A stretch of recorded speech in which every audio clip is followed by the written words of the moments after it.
Tidak ada orang yang masuk surga dengan amalnya. Itu sesuai dengan hadis Bukhari. Nabi SAW yang mengatakan itu.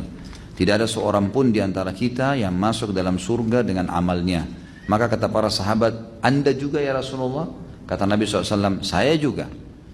Tapi Allah telah memberikan rahmatnya kepadaku. Memang untuk masuk ke surga, rahmatnya Allah. Gitu kan? Mau contoh rahmatnya Allah, sekarang antum berbuat dosa 50 tahun. Tidak ada amal solehnya, nggak sholat, mabuk, mencuri, segala macam. Lalu antum taubat di umur 51 tahun, pas taubat setengah jam meninggal. Bisa masuk surga nggak? Masuk surga. Enak nggak ini? Enak benar itu. Hah? Ya, yang buat dia masuk surga apa? Ada amal?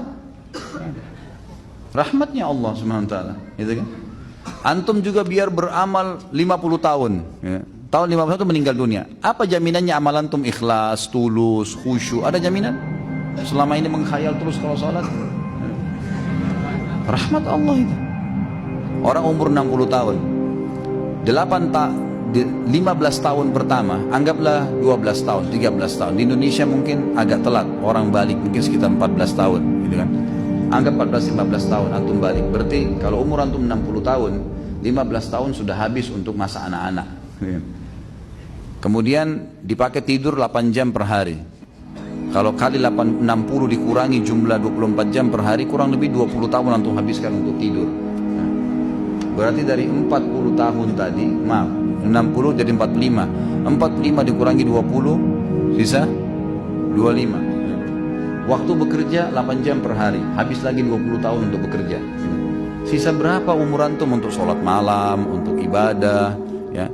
Itu pun kalau orang tidak melalui maksiat, melalui amal terus, gitu kan? Yang jelas ada sebuah riwayat Bukhari menjelaskan, ada satu orang dari Bani Israel dulu, ibadahnya luar biasa, 500 tahun ibadah. Tidak pernah interaksi sama orang, tinggal di sebuah pulau. Kata Nabi SAW, pada saat dia meninggal, Allah Subhanahu Wa Taala berkata kepadanya, masukkan hambaku ini ke dalam surga dengan rahmatku. Lalu dia merasa 500 tahun ibadah, nggak ada dosanya menurut dia. Lalu dia mengatakan, ya Allah, amalku. Kata Allah SWT, rahmatku. Dia tetap bantah, ya Allah, amalku. Sampai 3 kali. Maka kata Nabi SAW, Allah pun berfirman kepada para malaikat, ambil nikmat matanya hambaku ini, timbang dengan seluruh amal yang dia kerjain. Mata dia pakai 500 tahun nih. Bisa melihat, bisa beraktivitas, bisa segala-galanya.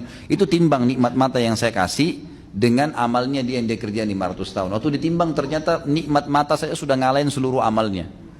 Belum nikmat telinga, belum nikmat segala-galanya nih. Banyak kalau nikmatnya Allah mau dihitung. Bagaimana caranya antum mau menilai amal antum? Gitu. Amal apa yang kita kerjain teman-teman sekalian? Tidak ada amal-amal yang sederhana. Dari 24 jam sholat cuma 5 waktu yang wajib. Kalau kita hitung 10 menit satu sholat, berarti 50 menit. Masih ada 23 jam 10 menit. Antum bebas lakukan apapun. Rahmat Allah SWT. Baik, apa tujuannya ditimbang amal? Untuk menentukan derajat antum di surga. Antum ini derajat keberapa? Di pintu keberapa masuknya? Itu amal kita. Amal akan menentukan derajat nanti. Ya, derajat surga yang ke-100, tingkat yang 100 kah, tingkat yang pintu yang ketiga kah, derajat yang keberapa, itu amal kita yang menentukan nanti. Tapi kita masuknya dengan rahmat Allah.